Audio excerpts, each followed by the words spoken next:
Grab your big book, your pen, your highlighter, and notepad and get ready to hear and apply some of the solution from the Big Book of Alcoholics Anonymous through the experience, strength, and hope of Nikki M. To have a question addressed in a future episode of Noodle It Out with Nikki, please send an email to noodlewithnikki@gmail.com, and Nikki is spelled with 2 Ks.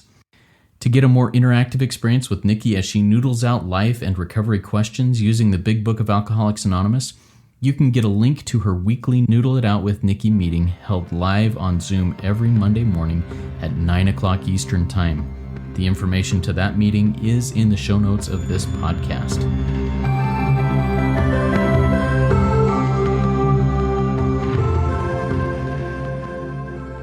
God morning, God afternoon, God evening to all out there. My name is Justin B. I am a son of an all-powerful and all-loving God and a qualifying addict of multiple fellowships living in the miracle of recovery. And I'm here on this Noodle It Out with Nikki M podcast with Nikki M herself, the intelligent agent, spearhead of God's ever-advancing creation. Nikki, thank you for being here today. We're excited to have this conversation. Introduce yourself if you wouldn't mind. Hi, everybody. I'm Nikki M, and I'm exactly what Justin introduced me as, an agent. And I'm really also a grateful child of God. I didn't know this. I thought that was for other people, like they're special. It's for them. But this is what happens when you stay in the 12 steps long enough. And this is a real promise. It says, it's on page 55. It says, the consciousness of your belief, not my mom's, not society's, not even Justin B's, not of my prime minister, but of Nikki M's belief is sure to come to me. And so I'm just a real special agent child of God. Thank you. And thank you, Nikki. Thank you for being that and striving to live up to those principles. Very helpful and a great example. All right. As I mentioned earlier, I'm the steward of the RICO 12 family of recovery resources. Among those are the RICO 12 weekly speaker meeting that we hold each Friday. It comes out in podcast format within an hour or two after holding that live speaker meeting. We also have this Noodle It Out with Nikki and the Big Book Roundtable podcast, in which we go line by line through the Big Book from front cover to page 164 and really do a deep dive in there. Man, such good stuff. And there are more projects on the horizon.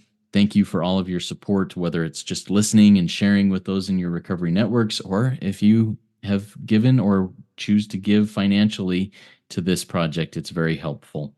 All right. We're going to jump in and address another question and have Nikki take us through the Big Book with the answers, going page by page, line by line to get the answers on this. You know, Nikki, the last time you and I recorded in that last episode, we talked about how the person was feeling some guilt, some shame, some pain about their addiction causing the echoes of their addiction, causing pain in the lives of those they loved. And this one may hit on a couple of similar notes, but it's coming from a different perspective. And I'm going to jump in on this question here and let's go into it. The question is, how can I deal with the fact that my closest people, for example, my spouse, my parents, maybe a sibling, maybe a child, can't provide the support and understanding that I need in recovery? Yeah, so there's a question for you, Nikki. What does the book say, and what's your experience, strength, and hope? Wow, it says a lot, to be honest. And if you're just listening, or if you've been listening to Noodle and you're part of this, we repeat the same thing over and over again. Why? Because let's just start here. This promise must come true. We are in a program and it's on page 87. We want this to come true. What used to be the hunch, page 87, it's a step 11 promise. What used to be the hunch or occasional inspiration gradually, see, this happens slowly. It gradually becomes a working part of the mind. It becomes our second nature. See, and I want to go deep. Actually, I don't know why God brought me here, but this is rad because you said the people closest to me do not understand what I need, what I need for my recovery, I'm taking notes too, for my recovery. See, Justin and I, just so you guys know too, we show up at the table with our big book, with a pen, with a paper, taking notes. Are you walking into your meetings like that? Are you on your Zoom phone calls with that? Are you going into when you're going into see where religious people are right? Are you taking notes in church and your synagogues and your mosque and and doing your, taking notes on that yoga position? Like, this is serious stuff. This is not just come in and take it easy. There's a price that has to be paid. So the people closest to me don't understand what I need. Well, you're still inexperienced, and you just made conscious contact with this power, with God, with these spiritual principles. So it's not probable that you're going to be inspired at all time. And it's certainly not probable that the people around you are going to be inspired at all times. And you're going to pay for this presumption. What presumption? That the people closest to me should understand what I need. See, like, this is, Nikki, well, we're talking about getting off alcohol, drugs. No, this is a life instruction book, everybody. This is how to live life. See, the big book is you cannot be blotting out your consciousness with alcohol, drugs, sex, love, food, scrolling your life away, thoughts, anger, fear. You can't do it. The book is about relationships. So if you think, that's why we're starting here, because I want this person to know, if you really think and you presume that the people closest to you are going to understand what you need, because all of a sudden you stopped drinking, you stopped eating, you stopped losing your mind, Miss Al-Anon, you're going to pay in all sorts of absurd actions. My line out says, I'm going to start acting out. I'm going to get into obsessive thinking. I'm going to get into comparing. I'm going to get into doing things that I should not do. Okay. And ideas. See, I'm getting into these ideas. The people closest, no one understands me. And then where does that go? Because I'm driven, says page 62. I'm driven by 100 forms of self-pity. So if I get into this sort of thinking, because that's where this all centers, page 23, in my mind. So the people closest to me do not understand. That's why, who does understand? People in the room. Justin B, a stranger, and I always, I am weird. Everybody, I'm weird, but I'm always like, I've never even sniffed them, not because I'm into sniffing people, but because, when you see a baby, Justin, you and I want to be grandparents one day. We got grown kids, and you sniff a newborn baby, and it's like, I haven't even sniffed you yet. I haven't even hugged you yet. Justin, I've done none of these things too, and he knows my thoughts and understands me more than my own brother. I'm not joking here. It's radical, and sometimes it's very painful to think of these things, that you are a stranger knowing and understanding me better than my own family. This is painful, but this is why I'm here. This is why I keep coming back. This is why I stay, as Justin says, sit down and stay. Because if I think that my brother, prime example, experience, strength, and hope. My brother doesn't understand me. So during COVID, I called him. We had talked or something, and he had just come back from getting his, boosters and all these things. And first thing he says to me is responsible people about getting vaccinated. And I didn't follow that course of action. And I can't afford a resentment. Do you know where that went? I didn't. But see, I know my book. So I knew the people closest to me do not understand. You see that? I didn't get a resentment. I knew that this guy, Mr. M, because we have the same last name. I'm Mrs. M. He's Mr. M. He's my brother. And I still have my legal name. He doesn't understand. So why am I going there? Because I'm armed with the facts. So let's go here, because it was the people closest to me don't understand what I need. Well, they're never going to. Unless hey, Nikki, before you go to the next one, I want to jump in, because please get in here. The way here. you've taken that paragraph on page 87 has just blown my mind. To me, it's always, it's not probable that I'm going to be inspired at all times, having just gone on this, but shifting that to the expectations that not other people are going to be that way. Because if I have the expectation that, hey, just because I'm not going to be inspired, but you need to be inspired by God at all times to help me, it's a selfish thing that, hey, I expect you to do that. And expectations are, this is a saying my wife says all the time, and she got it from somewhere else, I'm sure, but expectations are nothing more than predetermined resentments, and they're going to take me down to the path of resenting that person and being, why can't you support me? All right, let's go to that next page No, now. Yeah. exactly. Well, before we go to that page, because you just said the key word, everybody in big book land, when you hear expectations, you know that word is on page 420. That's it. I mean, and not the kind you roll up and smoke, as we like to joke about. This is the kind you live by, 420. Of course, my whole thing on this, no expectations, my rights move in, discard my rights, as well as my expectations by asking, here's your slogan, how important is it really? See, how important is it for my brother to understand me compared to my serenity? And as I get more power, because I tap this power every day, a lot of the time it's like, I don't care what you think because I'm here in my hot tub. I'm retired. I'm getting on a plane to go to Luxembourg. Like, I have no problem. So why do I care what my brother thinks, what my mother thinks? Like, we all have our own life to live. So no expectations. But the page I was going to take us to after we were on page 87, top paragraph, no expectations, page 420, know the entire thing. Then I was going to take us to XXIX, where it says, see, as strange as it may seem to those who do not understand. Remember, those who do not understand, they're not going to understand. The book says it, those who do not understand. And my experience after 12 years in these, oh my God, these life-changing rooms, is that actually people in the rooms don't even understand, because some of them don't even know the big book. Some of them don't even understand what we're driving at here. So let's all roll into page 74. Okay. Because I go back to the question. Remember, everybody, the people closest to me don't understand. My coworkers don't get it. No one understands me.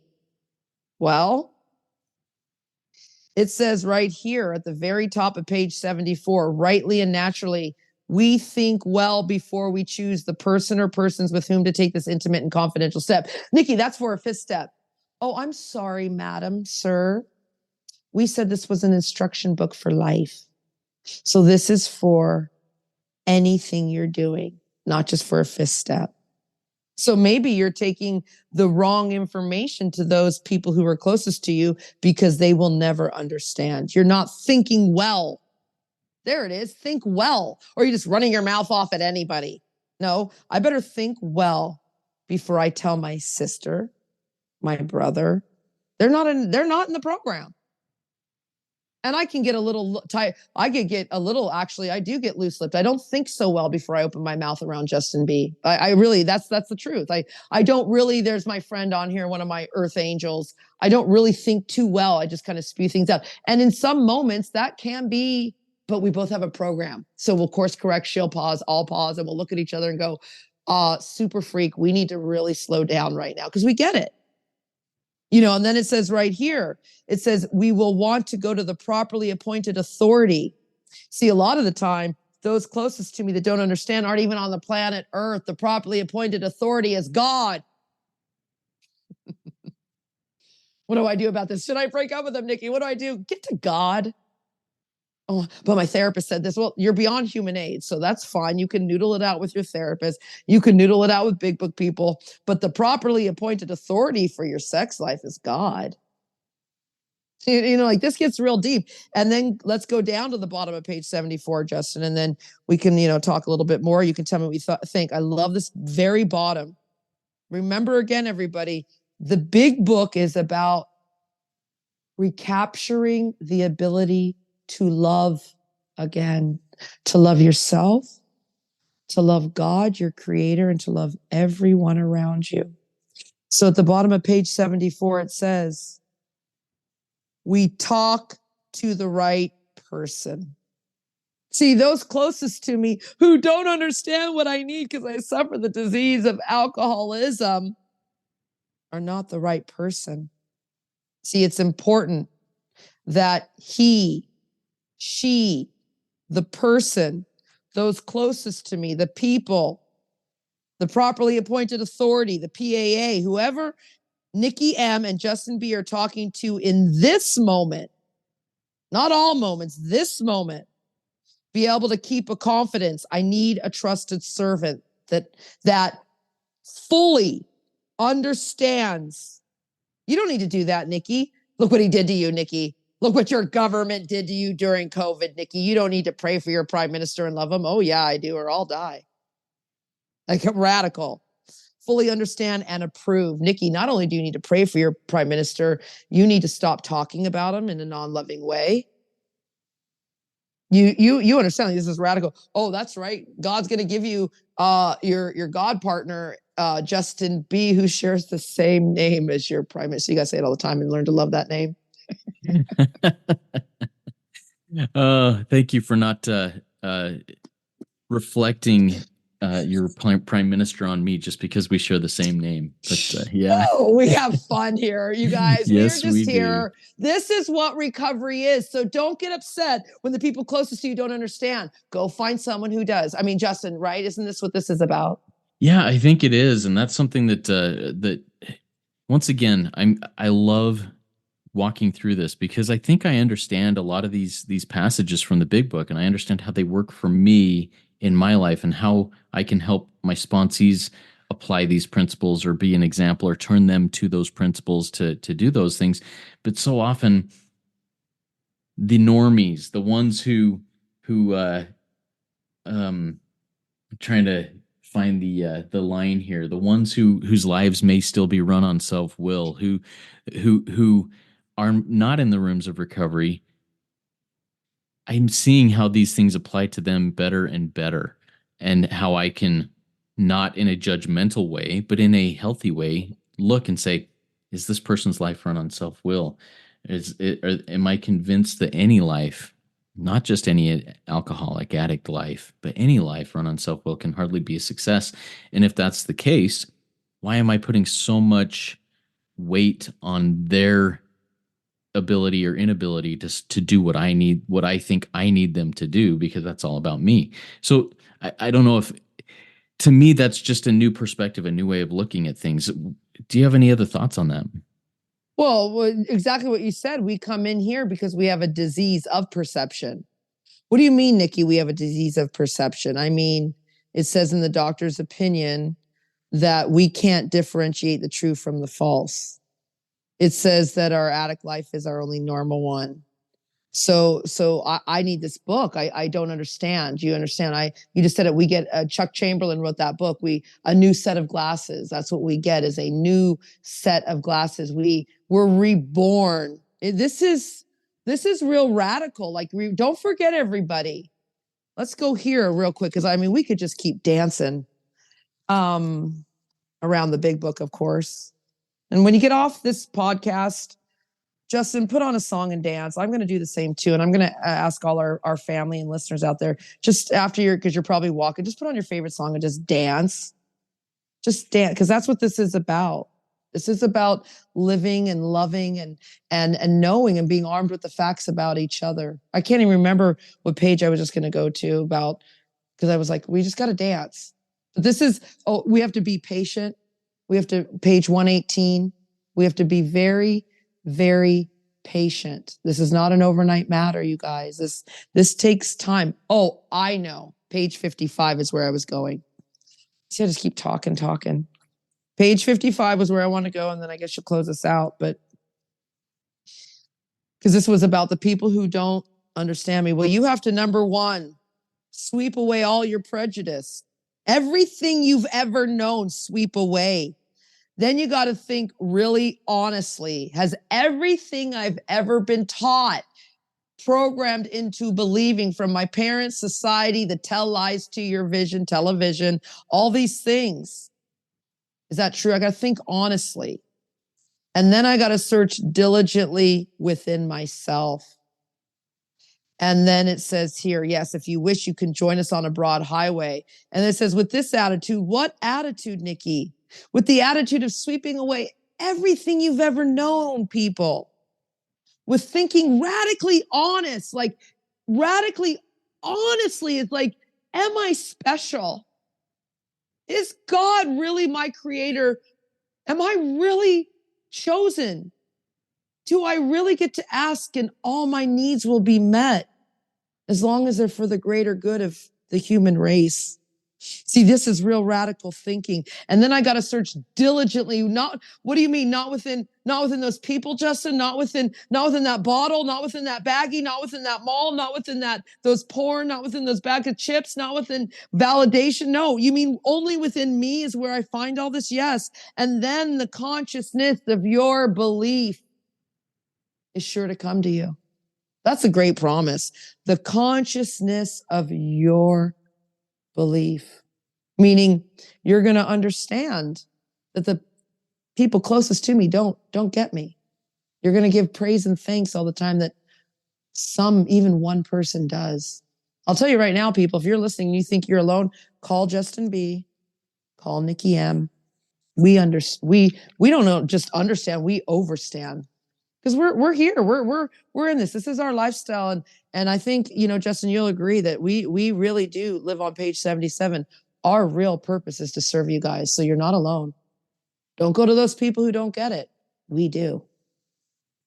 And Nikki, I'm looking forward to, after this meeting, putting some Jason Mraz in my head and doing some dancing, because I'm looking forward to that. Everybody, what Nikki just shared with us and what the big book shares with us is so powerful, and it's applicable to all areas of my life, not just to my addiction, not just to my thinking.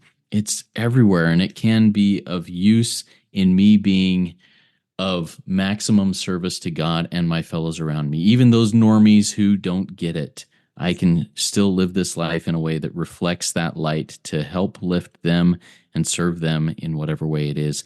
I'm going to read one of the lines that you just did. Then, if you wish, you can join us on the broad highway. Come commence shoulder to shoulder with us. Come trudge, walk with purpose and determination this road of happy destiny, because you're worth it. And we're all worth it who are walking this path, and all others are worth it to see us walking this path. Come back, sit all the way down, come all the way in. It works when I work it. Work it. You are worth it.